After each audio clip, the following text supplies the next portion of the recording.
কাঁচা চাল দিয়ে এমন সুন্দর যে একটা পরোটা বানানো যায়, আপনারা রেসিপি না দেখলে বিশ্বাসই করতে পারবেন না।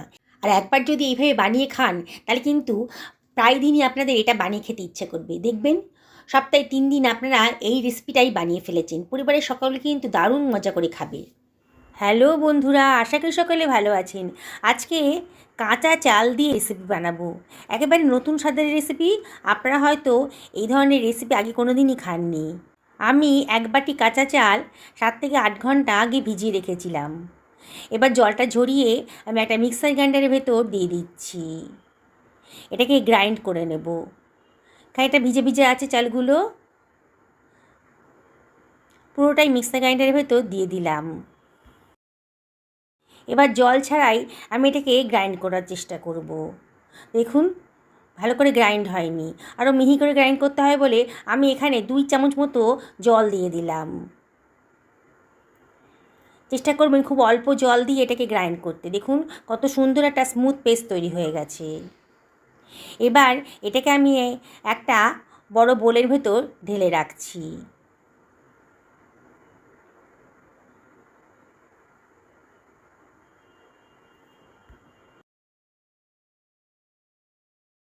আমি 2খানা মাঝারি সাইজের আলুকে সেদ্ধ করে রেখেছি। দেখুন একদম শুকিয়ে গেছে আলু দুটো।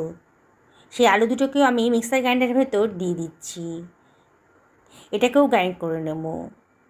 2খানা কাঁচা লঙ্কা দিয়ে দিলাম, একটু টেস্টি হবে। আর দিয়ে দিচ্ছি 1.5 ইঞ্চি পরিমাণ কুচনো আদা। জল ছাড়াই এটাকে আমি গ্রাইন্ড করে নেব। দেখুন কত সুন্দর একটা স্মুথ পেস্ট তৈরি হয়ে গেছে। এবার চালের যে ব্যাটারটা ছিল তার মধ্যেই এই আলুর ব্যাটারটাও দিয়ে দিচ্ছি।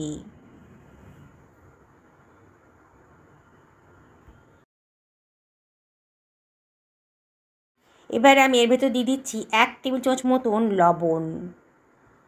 এবার সব কিছু খুব ভালো করে মিশিয়ে নেব। খুব ভালো করে ফেটিয়ে নিতে হবে। যত ভালো করে ফেটিয়ে নেবেন ততই ভালো রেসিপিটা তৈরি হবে। বন্ধুরা, দারুণ স্বাদের এই রেসিপিটা একবার যদি বানিয়ে খান না, তাহলে বাড়ির বড় থেকে ছোট সবাই কিন্তু দারুণ খুব মজা করে খাবে।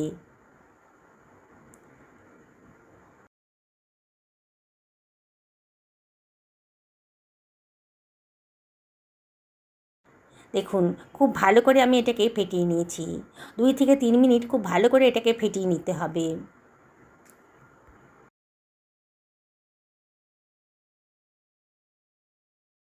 খুব ভালো করে ফেটানো হয়ে গেছে, আর একটা ফ্লাপি হয়ে গেছে।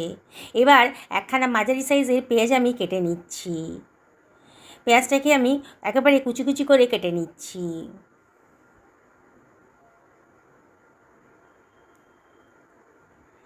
খানিকটা ধনেপাতা আগে থেকে ধুয়ে পরিষ্কার করে রেখেছিলাম, ধনেপাতাটাকেও আমি কুচি কুচি করে কেটে নেব।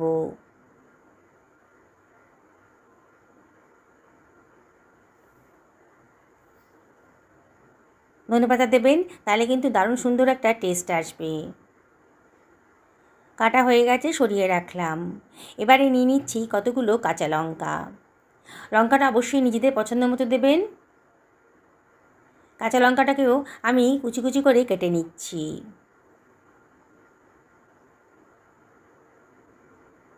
হয়ে গেছে, সরিয়ে রাখলাম। এবার যে ব্যাটারটা ছিল তার মধ্যে আমি পেঁয়াজ কুচিটা দিয়ে দিচ্ছি, ধনেপাতাটাও দিয়ে দেব, কাঁচা লঙ্কা কুচিটাও দিয়ে দিচ্ছি।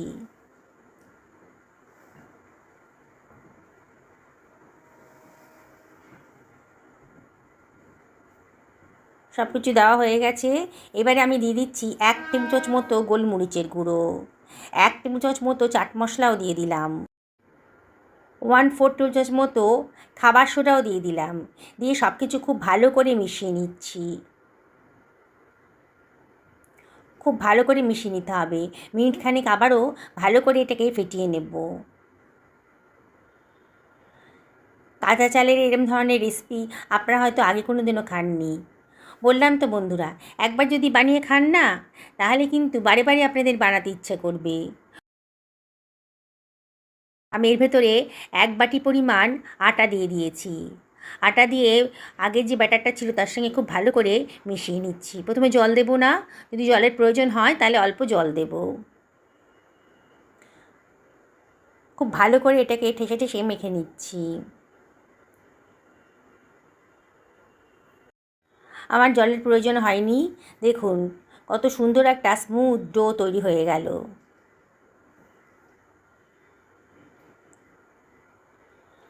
আবারও মিনিটখানেক খুব ভালো করে এটাকে মেখে নিচ্ছি। এবারে এর ভেতরে আমি দিয়ে দেব 1 টেবিল চামচ মতো সাদা তেল, দিয়ে আবারও ভালো করে একটু মেখে নিচ্ছি, তাহলে খুব সফট হবে।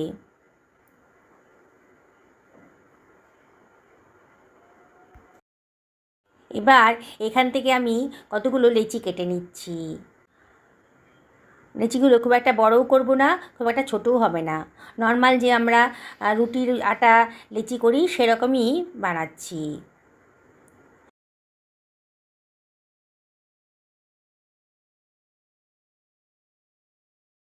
লেচি নিয়ে নিয়েছি, এর ভেতরে সামান্য একটু আটা দিয়ে এটাকে গোল করে বেলে নিচ্ছি।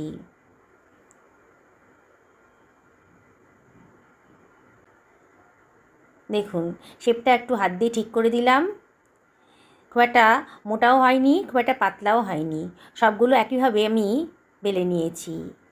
একটা ননস্টিকের তাওয়া আমি গরম করতে দিয়ে দিয়েছি।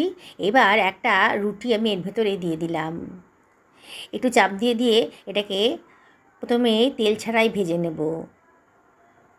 তেল ছাড়াই খুব ভালো করে এটাকে ভেজে নেব এপিট উপিট করে, তাহলে যখন তেল দেব তখন কিন্তু খুব অল্প তেলে এটা ভাজা হয়ে যাবে।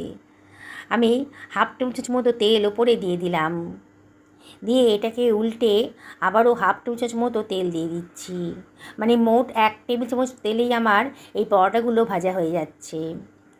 আপনারা যদি মনে করেন যে তেল ছাড়া খাবেন তাহলেও কিন্তু খেতে পারেন। যারা ওয়েট লস করতে চাইছেন কিংবা ডায়েটে আছেন তারা তেল ছাড়াই এটা ভেজে নেবেন। তবে আজকে আমি এটা তেল দিয়ে ভাজছি। দেখুন কত সুন্দর করে ভাজা হয়ে গেছে। আর একটাও আমি আপনাদেরকে ভেজে দেখাচ্ছি।